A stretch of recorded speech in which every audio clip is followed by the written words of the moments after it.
Mia Thermopolis, a 15-year-old attending a private school in the 10th grade, resides in a refurbished San Francisco firehouse with her mother, Helen Thermopolis.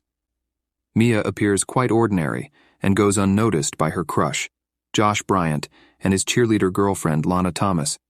Despite her lack of popularity, Mia has a close friendship with Lily Moskovitz and Lily's brother, Michael. One day at school, Lana has to go against her crush in a debate competition. After his go, he is applauded. Then it's Lana's turn. She stutters, and everyone makes fun of her. She runs away and goes home.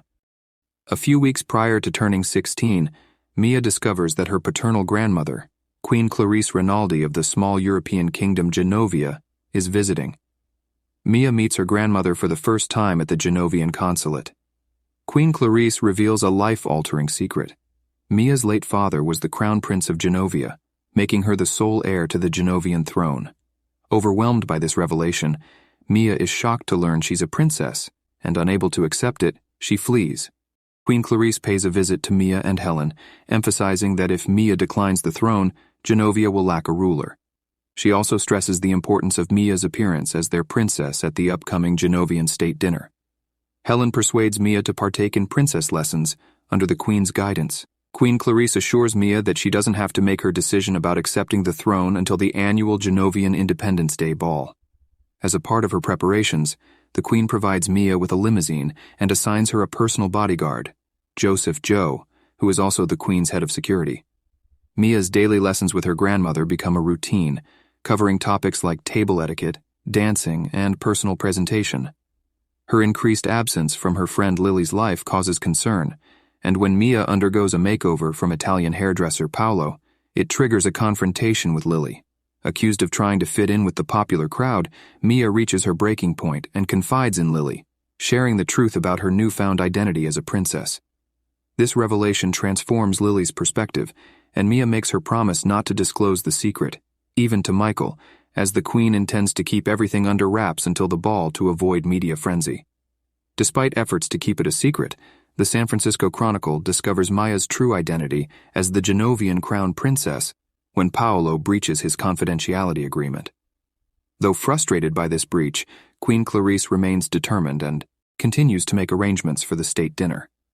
Mia reluctantly attends the event, but ends up embarrassing herself and her grandmother with her clumsiness in front of the public.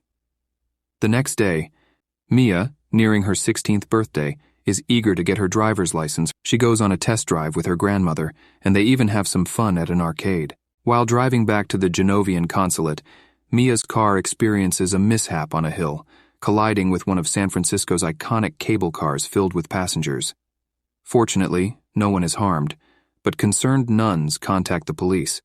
To spare Mia from legal trouble due to driving without a license, Queen Clarice ingeniously creates the Genovian Order of the Rose on the spot, and appoints the police officer and trolley master as its members. Flattered by this honor, they not only drop any charges, but also provide Queen Clarice and Mia with a ride back to the consulate in a police car. Mia's crush, Josh Bryant, invites her to the school's annual beach party, and she eagerly accepts, thrilled by the opportunity. However, her close friends Michael and Lily feel hurt by her decision to prioritize the popular crowd.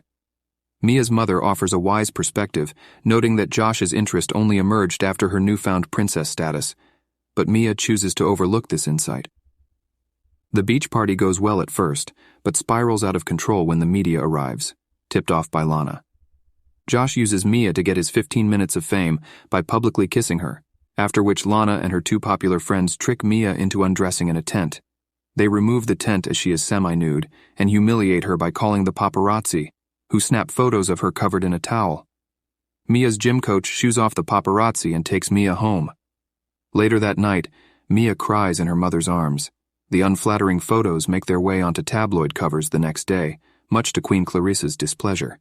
She scolds her granddaughter for the incident, but eventually allows Mia to attend the ball and invite friends, with the exception of Josh. However, Joe, the head of security, later reminds Queen Clarice that despite being a princess, Mia is still a teenager and her granddaughter. To mend her relationships with Lily and Michael, Mia offers her heartfelt apologies and invites them to the Genovian Independence Day ball, where she must reveal her decision regarding the responsibilities of being a princess. Around the same time, Mia publicly embarrasses Lana by playfully smearing ice cream on her cheerleader uniform at school, boldly calling her out as a jerk. Faced with the daunting task of personally and publicly announcing her decision, a frightened Mia initially considers running away. However, her plans take a different turn when she discovers a special 16th birthday gift, the titular diary, along with a heartfelt letter from her late father. Moved by his words, she has a change of heart and decides to attend the ball. On her way to the event, her car breaks down, but she receives an unexpected rescue from Joe. He arrives with a limousine, having suspected her intentions to run away, and ensures she reaches the ball safely. Upon their arrival at the ball, Mia gathers the courage to make a speech, publicly accepting the responsibilities of the Genovian throne. Following her speech, she shares her first dance with Michael, and their connection deepens as he leads her to the consulate's garden, where they share a meaningful kiss. The final scene depicts Mia on a plane, accompanied by Joe and her beloved cat, Fat Louie. She is busy writing in her diary, explaining that she and her mother are relocating to Genovia. As Mia gazes out of the plane's window, she is greeted by the stunning sight of the royal palace and the picturesque Genovian landscape, and Joe warmly welcomes her to her new life in Genovia.